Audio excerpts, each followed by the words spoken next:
Pria ini bahkan karena celah sistem, terjebak di desa pemula selama 20 tahun. Hanya karena setiap kali hampir naik ke level 5, sistem akan muncul error dan mengatur ulang dia ke level 1. Selama 20 tahun melawan monster, dari anjing liar tingkat rendah, menjadi naga raksasa dengan kekuatan dahsyat. Seiring pertarungan pedang melawan monster, tubuhnya menjadi sangat kuat. Namun semua ini berubah hari ini, karena sistem yang sedang malas, tiba-tiba menemukan Bei Chen, yang gagal dipindahkan ke dunia lain 20 tahun lalu. Dia tidak mengerti mengapa pemula level 4 bisa bertahan di sini selama ini, dengan atribut dan keterampilan yang buruk. Karena selama 20 tahun ini, telah dilakukan 5 pemanggilan dunia lain, namun tak ada satupun yang bertahan lebih dari 1 tahun. Untuk menutupi kesalahan ini, sistem memutuskan untuk memindahkan Bei Chen ke daratan Terra, hanya bisa diakses pada level 20, agar dia bertarung melawan monster tingkat tinggi. Namun, sistem tidak pernah menduga, jurang dalam di desa pemula telah terisi penuh dengan tubuh monster. Karena kesalahan riset sistem selama ini, tidak menghapus atribut yang telah diperoleh Bei Chen. Sekarang atribut tersembunyinya mencapai 1.300 poin. Saat ini, Bei Chen sedang menikmati rumah yang dibangunnya selama 2,5 tahun. 20 tahun pertempuran tanpa akhir, membuatnya menyadari kenyataan. Hanya dengan pikiran tenang, dia bisa bertahan lebih lama. Namun saat itu juga, rumah yang dibangunnya dengan susah payah, dihancurkan oleh serigala iblis. Melihat ini, Bei Chen merasa putus asa. Sebelum dia sempat bereaksi, serigala iblis menamparnya sejauh 200 meter, membentur gunung dengan ledakan besar. Serigala iblis tersenyum puas melihat itu, namun senyumnya tiba-tiba hilang, karena Bei Chen yang menerima serangan itu tidak terluka sama sekali, dan pandangan Bei Chen saat ini dingin seperti dewa kematian dari neraka. Dia dengan cepat muncul di depan serigala iblis. Saat itu dia memutuskan untuk menggunakan tulang serigala, membangun istana baru. Serigala iblis ketakutan melihat ekspresi Bei Chen. Sekejap, popok serigala iblis itu langsung basah, melompat mundur dengan cepat meninggalkan medan perang, dan melancarkan serangan terkuatnya. Serangan raungan anak anjing diarahkan ke Bei Chen. Namun, melihat cahaya besar itu, Bei Chen tetap tenang, dan memilih untuk menghadapinya langsung dengan tubuhnya. Melihat hal ini, serigala iblis langsung mengeluarkan semua serangan terbaiknya ke Bei Chen. Namun Bei Chen langsung menghunus pedang besar sepanjang 10 meter miliknya, mengangkat debu tanah sebagai perisai, dan berhasil menahan semua serangan itu. Kemudian, dengan kesempatan itu, dia melompat ke arah serigala iblis. Namun, saat akan melancarkan serangan mematikan, dia terpeleset, dan jatuh ke dalam mulut serigala iblis seperti orang bodoh.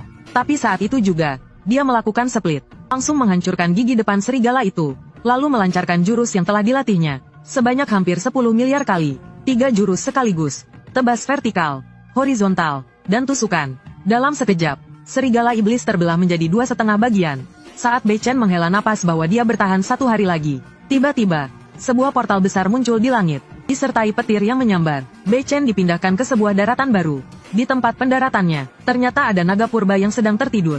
Setelah mendarat, Bei Chen dengan senang hati menemukan bahwa levelnya akhirnya mencapai level 5, dan dia juga mendapatkan misi utama untuk mengalahkan 6 dewi dunia.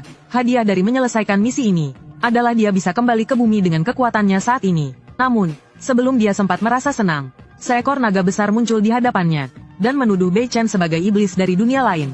Kemudian melancarkan serangan napas naga untuk menghabisinya. Namun Bei Chen dengan mudah menghindar ke samping. Kemudian melompat dari batu ke arah naga. Dengan tinju kanan yang siap menghantam naga, naga itu menatap tinjunya seperti kapas, dan berkata bahwa dia tidak tahu diri. Namun sedetik kemudian, naga itu berteriak kesakitan, terbang mundur seperti meteor. Setelah menghantamkan pukulannya, Bei Chen tetap berdiri tanpa cedera. Dia bahkan terkejut dengan kekuatannya sendiri. Namun, dengan cepat dia menangkap naga itu kembali, berniat menggali informasi yang berguna dari mulut naga itu. Tak disangka, hanya dengan menyiksa selama 2,5 hari, naga itu mengakui segalanya. Ternyata naga itu dulunya adalah naga jenius dari kesatria kekaisaran Zuan. Namun, suatu hari tiba-tiba, langit retak dan terbuka sebuah celah. Ribuan iblis dari dunia lain keluar darinya, menghancurkan kekaisaran. Setelah itu, para iblis dunia lain mendirikan sebuah organisasi bernama Bumi. Tujuan mereka adalah membunuh para dewi dunia. Menurut penjelasan naga itu, manusia bumi memiliki kekuatan yang luar biasa. Mereka dapat dengan mudah naik level. Dengan terus-menerus membunuh, tak ada yang bisa menghentikan pasukan yang terdiri dari manusia bumi level 100. Hingga suatu hari, 4 pahlawan tiba-tiba muncul di dunia. Mereka adalah Raja Pedang Bakal, Penyihir Kiana, Raja Petir Gabriel, dan Sang Transcendent Oreo. Mereka bekerja sama melepaskan mantra terlarang tingkat kerajaan, yang langsung membantai pasukan manusia bumi. Kemudian, 6 dewi dunia memberikan wahyu. Mereka mengatakan bahwa manusia bumi adalah iblis yang telah membuat perjanjian dengan Dewa Kegelapan. Mulai saat itu, siapapun yang melihat manusia bumi harus membunuh mereka tanpa syarat. Mendengar semua ini, Bei Chen sangat marah hingga menggertakkan giginya. Tak disangka dia yang terjebak di dunia lain selama 20 tahun. Baru keluar dari desa pemula sudah dianggap sebagai iblis, dan menjadi musuh seluruh daratan. Sementara dalang dari semua ini adalah Dewa Kegelapan itu. Maka Bei Chen membuat keputusan yang berani, yaitu bekerja sama dengan para dewi untuk mengalahkan Dewa Kegelapan, lalu kembali ke bumi dengan selamat. Segera setelah itu, dia mengetahui dari mulut naga, syarat untuk bertemu dengan para dewi adalah menjadi salah satu dari 4 pahlawan, atau melakukan jasa besar. Saat ini, kekuatan Dewa Kegelapan Palos masih ada di dunia. Jika ingin bertemu para dewi, dia harus mengalahkan monster yang diciptakan Dewa Kegelapan. Oleh karena itu, dia harus menjadi seorang pemburu. Maka Bei Chen segera menuju ke guild pemburu. Namun, begitu dia masuk, semua pemburu langsung menghunus senjata mereka dan mengambil posisi bertarung. Karena di mata mereka, hanya manusia bumi yang memiliki tubuh sekuat itu. Bei Chen juga menyadari keanehan mereka. Meskipun dia yakin bisa mengalahkan kelompok kecil itu, namun, dia tidak bisa membiarkan identitasnya sebagai manusia bumi terungkap. Maka dia mengikuti instruksi resepsionis wanita, dan meletakkan lengannya di atas batu ujian untuk verifikasi identitas. Namun, di luar dugaan, batu ujian menunjukkan kata level 5 pemula. Ruangan pun langsung jatuh dalam keheningan. Tak lama kemudian, semua orang tertawa terbahak-bahak. Bei Chen segera mengetahui dari resepsionis wanita, bahwa level minimum manusia bumi adalah di atas level 20, dan mereka semua sangat kaya. Namun, saat mengetahui bahwa biaya masuk guild adalah 300 koin emas, Bei Chen merasa seperti kehilangan setengah hidupnya. Bagaimanapun juga, dia telah menabung selama 20 tahun, hanya untuk mendapatkan kurang dari 400 koin emas. Dia tidak mengerti mengapa manusia bumi lainnya begitu kaya, namun dia tidak berpikir terlalu banyak untuk saat ini, dan segera mencoba mengambil misi untuk membersihkan Donggaeon. Namun, tanggapannya hanyalah ejekan dari sekitar. Kamu ini pemula level 5, mau ke Donggaeon untuk mati? Selesai berkata begitu, seorang pria berambut tengah mulai menyombongkan diri. Hari ini aku sedang dalam suasana hati yang baik, jadi aku akan dengan murah hati membiarkanmu bergabung dalam timku. Sebagai maskot, syaratnya, kamu harus memberikan pedang besar itu padaku. Sambil berbicara, dia meraih pedang besar di punggung Bei Chen. Namun, meskipun menggunakan semua kekuatannya, dia tidak bisa menggerakkan pedang itu sedikit pun. Mendengar perkataan itu, Bei Chen langsung tidak bisa lagi menahan diri. Dia mengangkat pedang besar itu dan mengangkat pria berambut tengah tinggi-tinggi. Pria itu langsung basah kuyup karena ketakutan oleh tatapan Bei Chen. Orang-orang di sekitarnya juga terkejut melihat adegan itu, dan mengira Bei Chen adalah reinkarnasi iblis. Hanya seorang pria tua berotot menunjukkan ekspresi penuh kekaguman, dan segera maju untuk menghentikan Bei Chen yang hampir membunuh. Memperingatkannya bahwa jika menyebabkan kerugian pada guild, dia akan dianggap sebagai manusia bumi dan dibunuh di tempat. Tidak ingin mengungkapkan kekuatannya, Bei Chen segera menyimpan pedangnya, dan melempar pria berambut tengah sejauh 2,5 meter, lalu menendang kakinya hingga patah. Pada saat itu, pria tua berotot maju, dan mengundang Bei Chen untuk bergabung dengan timnya. Dia bahkan berkata bahwa para wanita di timnya tidak menarik minatnya sama sekali. Setelah mengetahui bahwa tim pria tua berotot menduduki peringkat pertama di guild, Bei Chen pun bergabung. Dia percaya bahwa hanya dengan bergabung di tim penuh kekuatan, dia bisa naik level dengan cepat. Segera, dia mengikuti timnya untuk menyelesaikan misi membersihkan monster. Dia berpikir bahwa rekan-rekannya mungkin akan menyerahkan beberapa monster lemah untuknya. Namun, saat pertempuran dimulai, dia baru menyadari bahwa dirinya hanyalah pembawa barang. Pada saat itu, monster yang terdesak oleh rekan-rekannya tiba-tiba memperhatikan Bei Chen yang tampak lemah. Sang pemimpin monster pun bersiap untuk menyerang Bei Chen guna memulihkan kepercayaan dirinya. Namun Bei Chen, yang sama sekali tidak menyadari bahaya itu, hanya duduk di tempat sambil melempar batu karena bosan. Tak disangka, batu yang dia lempar seperti peluru meriam, langsung membunuh pemimpin monster, yang hanya bisa dikalahkan oleh timnya dengan kerjasama. Namun, tiba-tiba sebuah pesan muncul di depannya, mengatakan bahwa monster itu terlalu lemah untuk memberikan pengalaman. Bei Chen benar-benar kehabisan kata-kata untuk naik level. Dia berlari sendiri ke dalam hutan, berharap menemukan monster level tinggi. Namun, setelah berlari 2,5 putaran di hutan, dia tidak menemukan apa-apa. Saat dia merasa putus asa dan siap untuk menyerah, terdengar suara mirip dengan raungan serigala iblis dari desa pemula. Dia pun berlari dengan semangat menuju suara itu, berharap membunuhnya untuk naik level. Namun, saat dia tiba di lokasi, yang dia temukan hanyalah seorang pria telanjang. Bei Chen melihat pria telanjang itu, dan khawatir matanya terluka. Dia segera meminta maaf, lalu berbalik untuk melanjutkan pencarian monster. Namun tiba-tiba, sebuah api mengelilingi Bei Chen sepenuhnya. Ternyata itu adalah sihir ledakan api dari pria berambut merah, yang menghentikan langkah Bei Chen. Sambil menanyainya apakah dia melihat monster itu, dia mengancam bahwa jika Bei Chen menolak menjawab, dia akan membunuhnya di tempat. Namun sebelum dia selesai bicara, Bei Chen tiba-tiba muncul di depannya, dan menghancurkan tongkat sihirnya dengan satu tangan. Apa kau gila atau apa? Level tinggi. Jadi kau pikir bisa menindas pemula sesuka hati? Pada saat itu, pria berambut tengah yang mengira pria berambut merah adalah wanita mulai mengintip, namun dia justru melihat Bei Chen sedang memeluk pria berambut merah.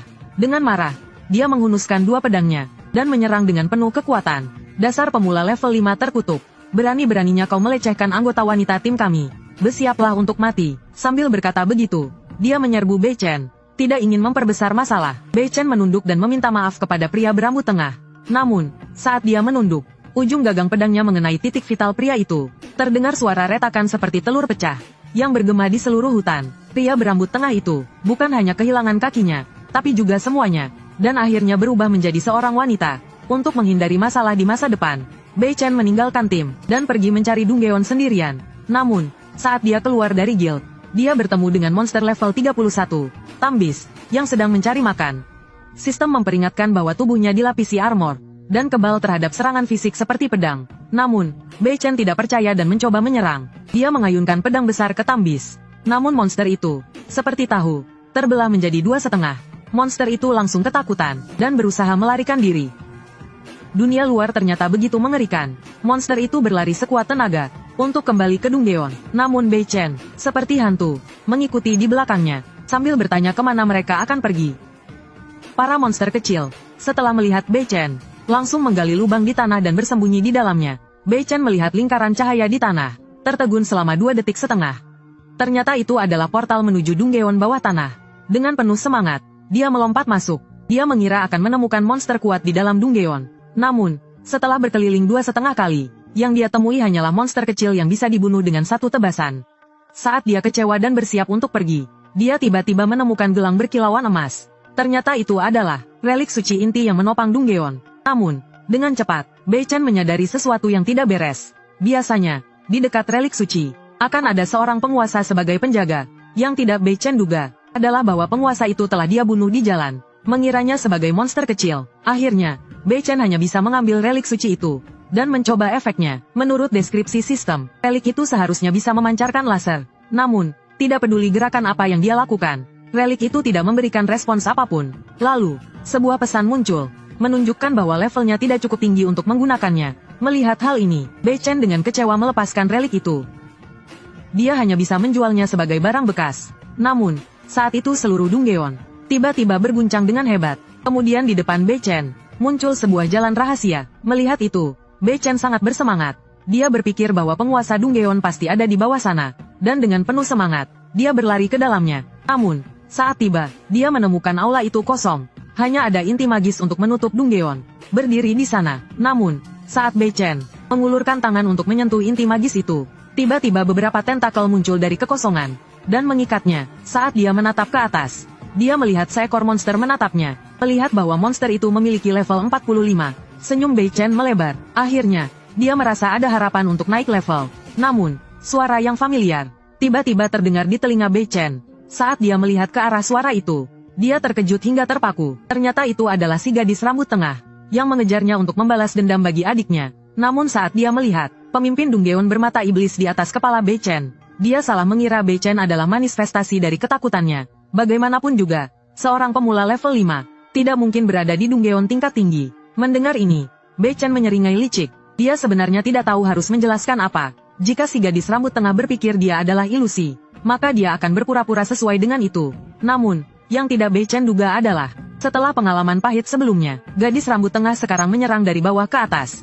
Untuk melindungi area sensitifnya, Bei Chen segera melompat dengan kaki terkepit. Namun, gerakan itu hampir membuat dia menabrak pemimpin Dunggeon yang ada di atasnya. Saat Bei Chen berpikir pemimpin itu terlalu lemah, si gadis rambut tengah, yang dibutakan oleh kebenciannya, sudah mengejarnya dengan pedang, menyerang langsung ke area sensitif Bei Chen. Saat mereka berdua bertarung, pemimpin Dunggeon mengambil kesempatan untuk mengendalikan gadis rambut tengah dan memperbesar kebenciannya, mengubahnya menjadi iblis yang hanya tahu bertarung. Setelah transformasi berhasil, dia segera mengayunkan lengannya yang panjangnya 2,5 meter ke arah Bei Chen. Namun, melihat itu, Bei Chen tidak berniat menghindar.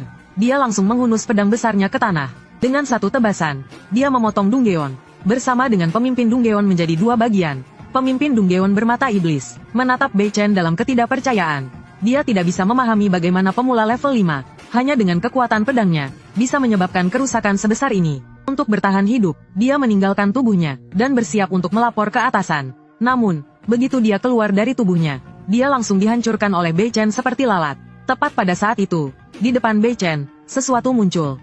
Sebuah pesan muncul menunjukkan 110.000 poin pengalaman. Jika dihitung berdasarkan pengalaman dari level sebelumnya, seharusnya dia bisa naik 10 level. Namun, ketika Bei Chen melihat isi panel peningkatan level, dia langsung kehilangan semangat.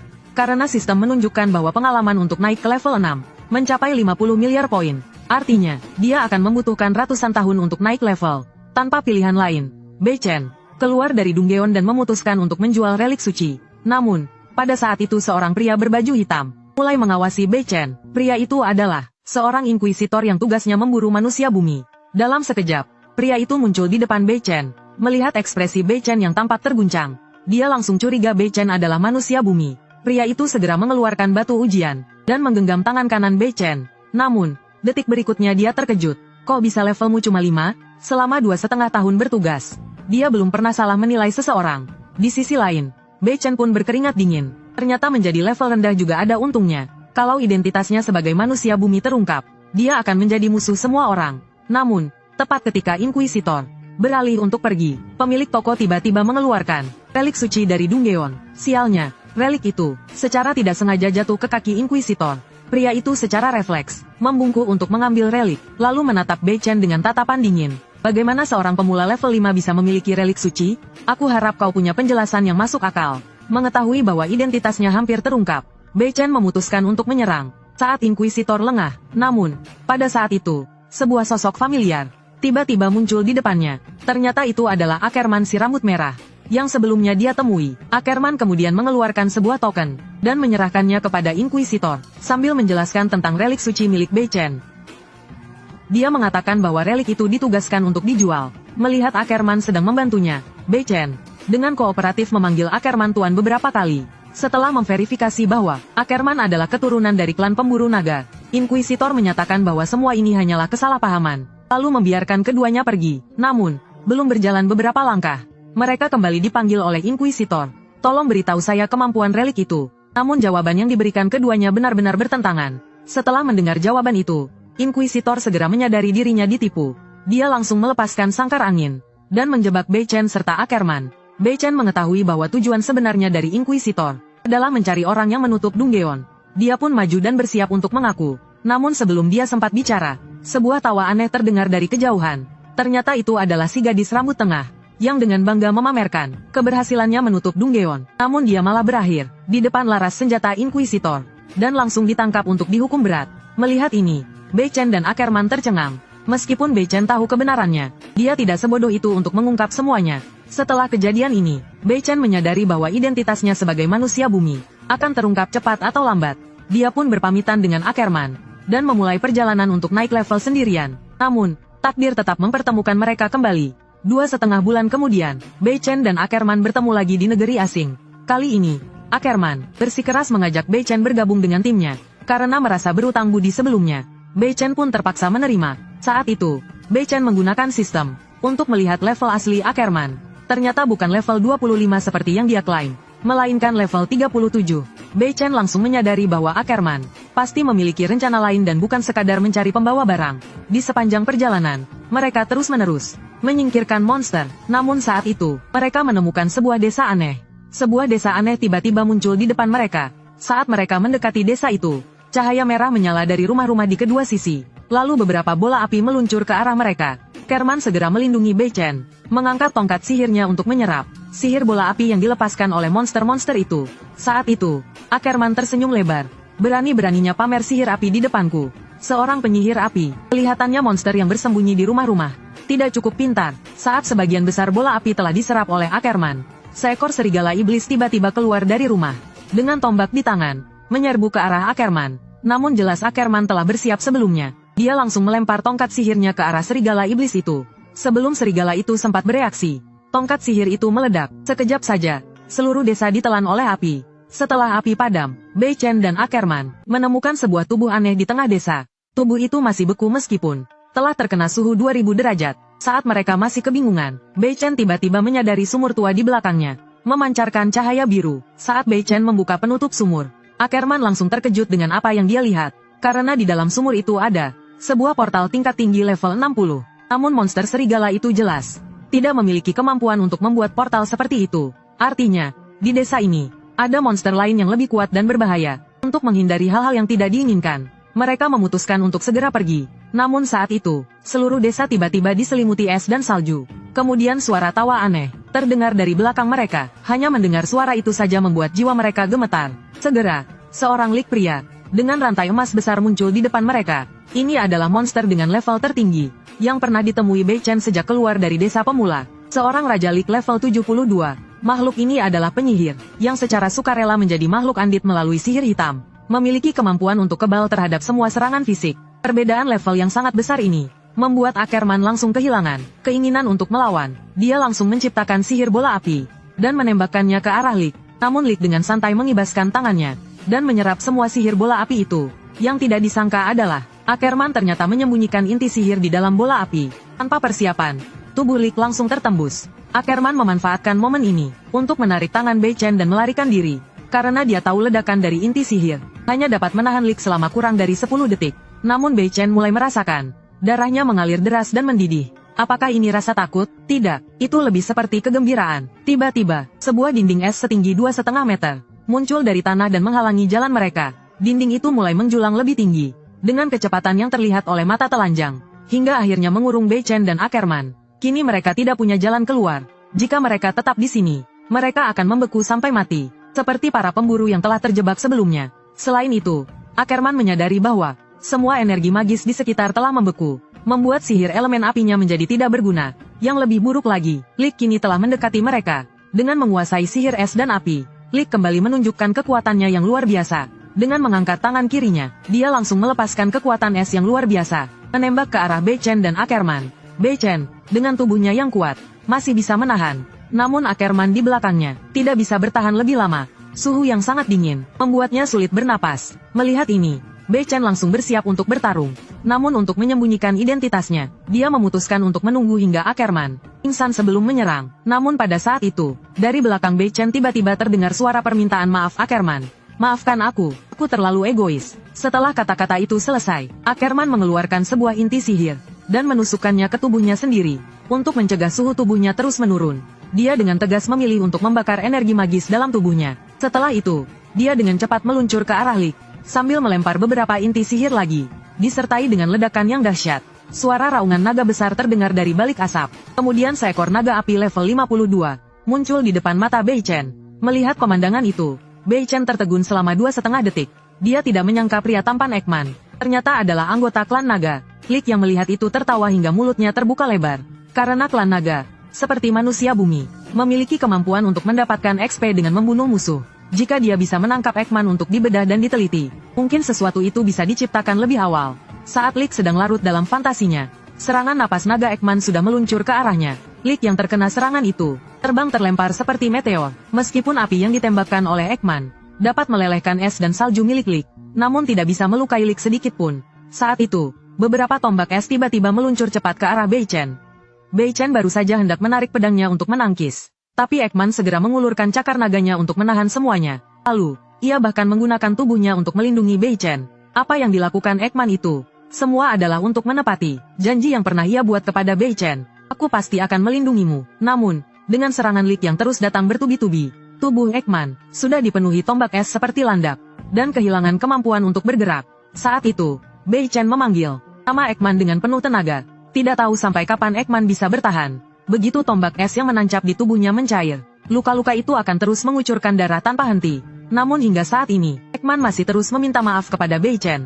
Seandainya aku bisa lebih kuat lagi, padahal aku sudah berjanji akan melindungimu dengan baik. Namun sekarang dia malah tumbang lebih dulu. Pada saat itu, Lik melihat seekor naga muda ternyata menjalin hubungan emosional dengan manusia. Dia mengejek Ekman sebagai orang bodoh. Kemudian langsung membentuk pedang raksasa es untuk membunuh keduanya. Mendengar permintaan maaf Ekman, barulah Bei Chen sadar bahwa ia telah salah. Sejak awal, ia sebenarnya sudah bisa menyelesaikan masalah ini. Namun ia tidak melakukannya. Kini ia memutuskan untuk tidak lagi menyembunyikan kekuatannya. Saat itu Bei Chen dan Ekman menatap pedang raksasa es yang meluncur cepat dari langit, seolah-olah menerima kedatangan kematian dengan tenang. Namun, Tiba-tiba sudut bibir Bei Chen menampakkan senyuman yang aneh. Detik berikutnya, ia mulai mengumpulkan kekuatan. Dalam tatapan tidak percaya Ekman, kemudian tubuhnya melesat seperti kilat menuju pedang es. Lik melihat Bei Chen melesat ke arahnya. Dengan satu kaki melangkah di atas kaki lainnya, masih mengejek. Seorang pemula level 5 bisa melakukan apa sih? Namun, detik berikutnya, Lik terdiam kaget. Karena dengan satu tebasan Bei Chen, pedang raksasa es itu hancur dengan mudah. Penghalang es yang tebal juga hancur. Gelombang ledakan langsung menelan setengah tubuh Lik. Ekman yang melihat kejadian itu terpaku di tempat. Bagus sekali, aku sudah mempertaruhkan nyawa untuk melindungimu. Ternyata kau menyembunyikan kekuatan sebesar itu. Ketika Bei Chen hendak menjelaskan, tiba-tiba, banyak tanaman merambat muncul dari tanah, dan membelenggu Bei Chen dan Ekman. Sementara di sisi lain, tubuh Lik yang sudah hancur, perlahan kembali ke bentuk semula. Bei Chen melihat Lik yang hidup kembali sambil menggaruk kepala. Ia yakin sekali, barusan ia telah menghancurkan setengah tubuh Lik. Mendengar itu, Ekman menjelaskan kepada Bei Chen, tubuh Lik terbuat dari sihir. Serangan fisik biasa tidak bisa menghancurkannya sepenuhnya. Baru saja ia selesai bicara, Lik tiba-tiba muncul di depan mereka, dan mengancam Bei Chen, untuk mengungkapkan bagaimana ia menyamar sebagai level 5. Namun saat itu, otot-otot Bei Chen tiba-tiba membesar, langsung memutus tanaman merambat itu. Lik terpaku selama 2,5 detik. Dia tidak percaya, bahwa ada seseorang yang bisa merobek tentakel neraka dengan tangan kosong. Padahal itu adalah sesuatu yang bahkan para master level 100 pun tidak bisa melarikan diri. Sebelum Lik sempat bereaksi, Bei Chen sudah mengangkat pedang besar dan menebas kepalanya. Saat pedang besar itu jatuh ke tanah, seluruh daratan terbelah menjadi 2. Namun, meski begitu, Lik tetap hidup kembali. Dia terus bertanya kepada Bei Chen, siapa sebenarnya dia? Namun Bei Chen justru balik bertanya, tengkorak mati. Sampai sekarang, tidak ada satu orang pun yang bisa langsung tahu bahwa aku hanya level 5. Jadi hanya ada satu penjelasan, yaitu, kau adalah manusia bumi dengan sistem seperti aku. Menyadari identitasnya terungkap, dia segera menggunakan segala cara untuk melarikan diri ke hutan di belakang. Namun, hanya dalam sekejap, Bei Chen sudah mengejarnya, dan mengayunkan pedang besar untuk menjatuhkan Lik.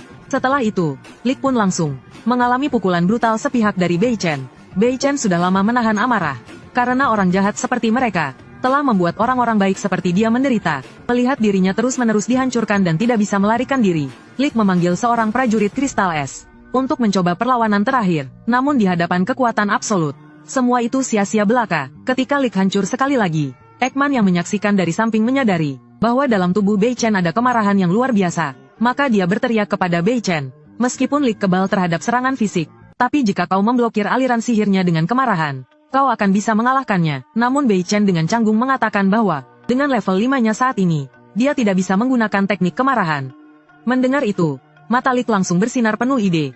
Dia langsung menembakkan beberapa tombak es ke arah Bei Chen. Namun, Bei Chen dengan mudah menepis tombak es itu. Berhenti berjuanglah, sihirmu tidak mempan padaku. Namun, mendengar itu, sudut bibir Lik melengkung dengan senyuman jahat. Namun seranganmu juga tidak mempan padaku. Baru saja dia selesai bicara, dia menembakkan tombak es ke arah Ekman yang berada di belakang Bei Chen. Melihat hal itu, Bei Chen segera berbalik, dan berdiri di depan Ekman untuk melindunginya. Namun Lik, setelah mengambil jarak, tidak memilih untuk melarikan diri. Sebaliknya, dia memanggil sebuah meriam sihir untuk membunuh Bei Chen dan Ekman. Dengan suara ledakan besar, sinar laser ditembakkan. Namun Bei Chen tetap tenang. Dia mengangkat permukaan beku di tanah, menggunakannya sebagai perisai. Pada saat itu, Bei Chen tiba-tiba menyadari, wajah Lik menunjukkan beberapa retakan. Dia segera mulai mengumpulkan kekuatan di kakinya. Detik berikutnya, tubuhnya melesat seperti roket menuju Lik. Kecepatannya begitu luar biasa sehingga laser pun terbelah. Dia langsung mencekik leher Lik. Sepertinya tubuhmu penuh dengan luka. Jika retak seperti ini, berarti menghancurkanmu menjadi bubuk akan membuatmu tidak bisa pulih, kan? Baru saja dia selesai bicara, Bei Chen mencabut tulang kaki Lik. Dengan senyum lebar di wajahnya, dia mengambil tulang kaki itu, dan menggosokkannya ke pedangnya. Benar saja, tubuh Lik, ketika berubah menjadi bubuk, tidak bisa beregenerasi lagi. Bei Chen mengambil kesempatan ini untuk menggunakan ramuan, untuk menyembuhkan luka Ekman. Namun, baru saja Ekman kembali ke bentuk manusia, dia langsung berjalan ke arah Lik, dan mulai menyuntikkan sihir ke dalam tubuhnya, untuk memaksa Lik mengungkapkan siapa rekannya. Namun, saat Lik berteriak kesakitan, dari mulutnya keluar sebuah medali bundar. Bei Chen mengambil medali itu, dan melihat ada tulisan bumi di atasnya. Namun pada saat itu, Lik tiba-tiba tertawa gila, sambil giginya mulai memancarkan cahaya biru. Wajahnya tiba-tiba menunjukkan ekspresi ketakutan. Detik berikutnya, lokasi tempat semua orang berada langsung meledak dahsyat. Ketika malam tiba, beberapa orang dengan perilaku aneh datang ke lokasi ledakan. Ternyata mereka semua adalah manusia bumi dengan sistem pendukung. Mereka tidak percaya bahwa Lik memilih untuk meledakkan diri di sini. Bagaimanapun, dia menjadi Lik karena takut mati. Namun ledakan ini sangat kuat, hingga bahkan menghancurkan semua jejak musuh. Yang lebih membingungkan adalah, kenapa lokasi ledakan berada 2 km dari tempat pertempuran Lik. Ternyata, saat Lik hendak meledakkan diri, Bei Chen merasa kakinya gatal, lalu menendang kepala Lik. Tanpa disadari, tindakan ini menyelamatkan nyawa mereka. Setelah pertempuran hidup dan mati ini, hubungan Bei Chen dan Ekman semakin dekat. Mereka mulai mengungkapkan rahasia masing-masing. Ternyata Ekman adalah naga yang diciptakan oleh Dewi Kegelapan Gael. Sementara Bei Chen mengakui dirinya sebagai manusia bumi. Namun Ekman tidak merasa takut karenanya. Sebaliknya, Bei Chen justru khawatir bahwa identitasnya akan membawa bahaya bagi Ekman. Maka ia mengucapkan selamat tinggal kepada Ekman dan kembali memulai perjalanan untuk naik level. Sementara itu, para manusia bumi misterius itu menemukan jejak darah naga di tempat ledakan Lik. Mereka memutuskan untuk melakukan apapun demi menemukan naga itu. Di saat yang sama, Bei Chen tiba di kota berikutnya, kota kejahatan, di mana para narapidana berat seluruh benua dikurung. Dikatakan bahwa banyak iblis bumi juga dipenjara di sana, dan di bawah kota kejahatan adalah ruang bawah tanah terbesar di benua utara. Namun, ketika Bei Chen baru saja tiba, dia menyadari bahwa dirinya tidak punya uang, bahkan untuk membeli makanan dasar di sana. Akhirnya, dia hanya bisa bergabung dengan tim konstruksi untuk mengangkat batu bata. Namun, saat itu juga, sebuah papan iklan menarik perhatiannya, dan orang yang memegang papan itu adalah Ekman. Bei Chen merasa seperti menemukan penyelamatnya. Dia langsung membawa Ekman menjauh dari kerumunan. Bei Chen melihat rumah besar seluas 20.000 meter persegi. Dia benar-benar tidak menyangka bahwa Ekman ternyata seorang miliuner tersembunyi. Namun, Bei Chen tetap menolak undangan Ekman untuk membentuk tim, karena sebagai manusia bumi, dia hanya bisa diam-diam meningkatkan levelnya. Namun, Ekman memberitahu Bei Chen bahwa dia memiliki cara yang memungkinkan Bei Chen menggunakan kekuatannya tanpa dicurigai. Segera, Ekman membawa Bei Chen ke asosiasi pemburu untuk mendaftarkan identitasnya. Namun, Bei Chen seperti orang kikuk, mengikuti di belakang Ekman, dan dalam tahap evaluasi, dia langsung menghancurkan batu penguji. Ketika semua orang mengira Bei Chen sedang membuat kekacauan, Ekman melangkah maju, dan memberitahu mereka bahwa Bei Chen adalah prajurit dari suku Boltra, suku kecil yang berasal dari pulau terpencil yang sangat tandus. Mereka terlahir dengan kekuatan bertarung yang luar biasa, dan merupakan keturunan Raja Pedang, salah satu dari 4 pahlawan besar. Begitu Ekman selesai berbicara, pandangan semua orang terhadap Bei Chen langsung berubah menjadi hormat. Adapun tindakan menghancurkan batu penguji, itu karena dalam pandangan garis keturunan Raja Pedang, semua alat sihir adalah hal yang terlarang. Akhirnya, di bawah perlindungan Ekman, Bei Chen menjadi seorang ksatria pelindung. Sejak saat itu, Bei Chen tidak perlu lagi menyembunyikan kekuatannya, dan dia bisa dengan bebas membunuh monster untuk mendapatkan pengalaman. Selain itu, dalam pertempurannya dengan monster, dia menciptakan keterampilan 5 tebasan petir. Bei Chen terlihat berlari di antara kelompok monster sambil mengayunkan pedang besar. Meskipun gerakannya sangat cepat, namun kekuatannya agak kurang. Tetapi itu juga menjadi keuntungan, karena dia bisa mengumpulkan monster yang hampir mati ke dalam satu tempat. Detik berikutnya, semburan api yang ganas menyerang titik berkumpulnya monster. Kemudian sinar hijau keluar dari tubuh monster yang mati. Sinar hijau ini adalah energi roh. Hanya monster yang mati di tangan naga yang menghasilkan benda seperti ini. Meskipun energi ini tidak berguna bagi Bei Chen, namun bagi Ekman, itu adalah hasil yang besar. Karena naga tidak bisa mendapatkan pengalaman, mereka hanya bisa melakukannya, terus-menerus menyerap energi roh dari yang mati untuk naik level. Namun untuk menyerap energi roh dibutuhkan inti naga. Tetapi jumlah energi roh yang bisa diserap naga setiap hari memiliki batas maksimum. Jika menyerap terlalu banyak, mereka bisa mati kekenyangan. Ekman memberitahu Bei Chen bahwa naga setidaknya bisa hidup selama 1000 tahun, sehingga kebutuhan energi roh mereka terus meningkat. Namun naga adalah ras yang sangat menghormati kekuatan. Mereka tahu bahwa menyerap sedikit demi sedikit tidak akan cukup untuk naik level dengan cepat. Jadi kebanyakan naga akhirnya jatuh menjadi naga iblis. Kemudian mereka mulai membantai makhluk hidup tanpa pandang bulu, dan mengumpulkan energi roh yang diperoleh ke dalam sebuah sumur energi roh. Orang-orang menyebut tempat itu sebagai sarang naga. Namun Ekman tidak tahu bahwa sarang naga sekarang sudah dikuasai oleh manusia bumi, dan mereka secara rutin membawa para narapidana dari kawasan miskin ke sarang naga untuk dijadikan bahan eksperimen. Setelah 20 tahun penelitian, mereka berhasil menanamkan sistem buatan ke dalam tubuh manusia. Sistem ini memberikan kekuatan bertarung yang besar. Namun kelemahannya adalah tidak bisa naik level. Dan untuk menyempurnakan sistem buatan ini, mereka membutuhkan inti naga. Namun sejauh ini, manusia bumi dan naga adalah sekutu, sehingga mereka tidak bisa gegabah melakukan eksperimen. Namun kini telah muncul seorang pengkhianat dari naga, sehingga mereka menggunakan semua kekuatan mereka untuk mencari naga yang membunuh Lik tersebut. Mereka segera memeriksa setiap asosiasi pemburu, untuk mencari data pemburu dengan performa luar biasa. Namun setelah satu putaran pemeriksaan, mereka tidak menemukan pemburu tingkat tinggi yang mencurigakan. Namun pada saat itu, sebuah berita di koran menarik perhatian para penyelidik. Ada foto Bei Chen dan Ekman yang tercetak di sana. Namun para penyelidik segera menggelengkan kepala. Itu pasti bukan mereka. Level mereka terlalu rendah dan terlalu mencolok. Bei Chen dan Ekman memilih bertindak mencolok karena mereka ingin cepat meningkatkan popularitas. Dan untuk meningkatkan popularitas mereka harus bekerja sama dengan tim lain untuk menonjolkan kekuatan mereka. Dengan cara ini, identitas Bei Chen akan diakui. Cerita tentang para pahlawan akan menyebar. Hanya dengan cara itu mereka memiliki kesempatan bertemu Dewi. Untuk menjaga kesan misterius, Ekman memutuskan untuk hanya bekerja sama dengan setiap tim satu kali. Saat ini, para pemburu yang ingin bekerja sama dengan keturunan Raja Pedang sudah antre panjang. Ekman yakin bisa membuat Bei Chen menjadi pemburu paling terkenal di kota ini. Hari ini adalah pertama kalinya mereka berburu di ruang bawah tanah bersama tim lain. Sekelompok orang dengan cepat menyelesaikan monster kecil dan mencapai inti ruang bawah tanah. Di sana, sebuah tombak suci muncul di depan mata mereka. Jika relik suci ada di sini, itu berarti laba-laba raksasa ini adalah penguasa ruang bawah tanah. Namun, saat Bei Chen melihat ukuran laba-laba itu, dia menunjukkan ekspresi ragu. Dia merasa ada sesuatu yang tidak beres. Pada saat itu, Kapten Tim, Huang Mao, mengangkat tombaknya dan menyerang laba-laba itu. Dalam sekejap, laba-laba itu kehilangan 4 kakinya. Kemudian, tombak mematikan Huang Mao menusuk kepala laba-laba. Dengan serangan itu, laba-laba langsung mati. Semuanya berjalan terlalu lancar. Namun, saat Huang Mao hendak merayakannya dengan teman-temannya, tiba-tiba, sosok rekannya, Martin, menghilang begitu saja. Ketika Huang Mao menoleh, dia langsung terkejut dan jatuh ke tanah. Wajahnya dipenuhi dengan keputusasaan.